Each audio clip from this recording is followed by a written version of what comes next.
कहते हैं ना, पैसा सब कुछ खरीद सकता है, किसी का शरीर भी, पर क्या पैसा मन खरीद सकता है? इस सवाल का जवाब शायद इंडिया की 20 मिलियन से भी ज्यादा सेक्स वर्कर्स आपको बहुत आसानी से दे देगी। पर क्या आप जानते हैं इंडिया में प्रोस्टिट्यूशन कहां से शुरू हुआ था? चलो तो देखते हैं। प्रोस्टिट्यूशन ये एक सबसे ओल्डेस्ट प्रोफेशन माना जाता है। इंडियन हिस्ट्री में देवदासी प्रोस्टिट्यूट्स का ही अर्लियर वर्जन हुआ करती थी, जहां वो अपनी सारी लाइफ भगवान जी को डिवोट करती थी। कुछ लोग ये भी मानते हैं कि देवदासी भगवान जी को ही अपना पति समझकर कभी शादी नहीं किया करती थी।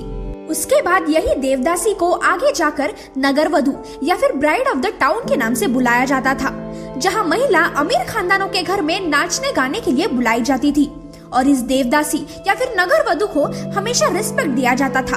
कोई भी पुरुष, यहाँ तक कि राजा और मुगल भी उन महिलाओं को छूते तक नहीं थे। उनका बहुत सम्मान किया जाता था। पर हमेशा की तरह ब्रिटिशर्स ने इस कल्चर को तबाह कर दिया। जी हाँ, जैसे ही बहुत सारे राज्य ब्रिटिशर्स के कंट्रोल में चले गए, वैसे ही सब चीजों पर वो अपना हक जताने लगे। उन नगरवधुस को ब्रिटिश ऑफिसर्स के सामने भी परफॉर्म करना पड़ता था और ऑफिसर्स उनकी सुंदरता से आकर्षित हो जाते थे और फिर तब से वन नाइट स्टैंड का कल्चर शुरू हुआ। ब्रिटिशर्स नगरवधुस को सेक्सुअल प्लेजर्स के लिए बुलाया करते थे और इसके बाद में इंडिया में प्रोस्टिट्यूशन का मतलब ही बदल गया। 16th और 17th सेंचुरी में इंडिया के कुछ पार्ट्स पोर्तुगीज के अंडर थे और तब जापानीज वुमेन को पकड़कर सेक्स स्लेव्स की तरह इंडिया में लाया जाता था। साथ ही मिलिट्री के लोगों ने कुछ ऐसी एरियाज बनाई थी जहां सिर्फ सेक्स वर्कर्स रखे जाते थे। अब सेक्स वर्क को वर्क का दर्जा दिया जाता है, तो इसीलिए उन्हें इसी नाम से बुलाना सही होगा। धीरे धीरे ये एरियाज इंडिया के कई पार्ट्स में डेवलप हुई और यहाँ गांव के महिलाओं और लड़कियों को लाकर सेक्सुअल प्लेजर देने के लिए पैसे दिए जाते थे। अब सबसे इम्पोर्टेंट सवाल तो ये आता है कि क्या इंडिया में प्रोस्टिट्यूशन लीगलाइज्ड है? इसका जवाब सुनकर आप भी शॉक हो जाओगे, क्योंकि इसका जवाब हाँ भी नहीं है और ना भी नहीं है।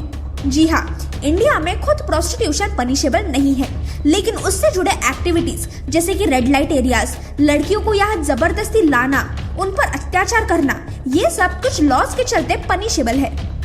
ह्यूमन राइट्स वॉच रिपोर्ट के मुताबिक आज इंडिया में 20 मिलियन से भी ज्यादा सेक्स वर्कर्स मौजूद है और उसमें से 35% तो 18 साल से कम उम्र के हैं, जो कि बहुत ही घिनौनी बात है।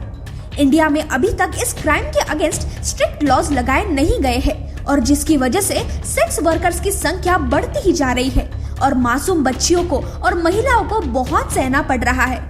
ऐसे भी कहा जाता है कि इंडिया में चाइल्ड प्रोस्टिट्यूशन की $multi-million इंडस्ट्री है, जहां 500 मिलियन से भी ज्यादा बच्चे इस प्रोस्टिट्यूशन का शिकार बन चुके हैं। इतना ही नहीं, अभी तक नेपाल से 7,000 लड़कियां इंडिया में बॉडी ट्रेडिंग के लिए लाई गई है और ऐसे कहा गया है कि प्रोस्टिट्यूशन इंडस्ट्री में 90% पॉपुलेशन नेपाल से ही होती है। इंडिया में प्रोस्टिट्यूशन के अगेंस्ट 2 इम्पोर्टेंट लॉज है, जिसमें पहला है prevention of immoral trafficking act 1956 और दूसरा है section 372 and 373 of Indian penal code. ये दोनों लॉज सेक्स वर्कर्स पर किए गए अत्याचार को रोकने के लिए बनाए गए हैं, लेकिन फिर भी सेक्स वर्कर्स के राइट्स को प्रोटेक्ट नहीं किया जा रहा है और जिसकी वजह से प्रोस्टिट्यूशन को लीगलाइज करने की डिमांड टाइम अनुसार बढ़ती ही जा रही है। इंडिया में प्रोस्टिट्यूशन की बहुत बड़ी इंडस्ट्री है और यहाँ ज्यादातर महिला गरीबी के कारण आ जाती है। तो यह सॉल्यूशन ये है कि लड़कियों को और महिलाओं को अर्ली एज से ही एजुकेशन प्रोवाइड करना चाहिए, ताकि वो सही तरह से पैसे कमाकर एक डिसेंट लाइफ जी सके। और रही बात गवर्नमेंट की, तो इंडिया में प्रोस्टिट्यूशन को लीगलाइज करना चाहिए ताकि सेक्स वर्कर्स के राइट्स को प्रोटेक्शन मिले। इससे सेक्स वर्कर्स का एग्जैक्ट नंबर भी ट्रैक किया जाएगा। साथ ही लीगलाइजेशन का और एक बेनिफिट ये होगा कि सेक्सुअल सर्विस के लिए जो ह्यूमन ट्रैफिकिंग होती है वो बैन किया जाएगा। तो दोस्तों, यही समय है, हमें इन सेक्स वर्कर्स के अगेंस्ट हो रहे अन्याय को रोकना चाहिए। इस वीडियो को जितना हो सके उतना शेयर करो, क्या पता हम एक बड़े बदलाव का एक हिस्सा बन सके।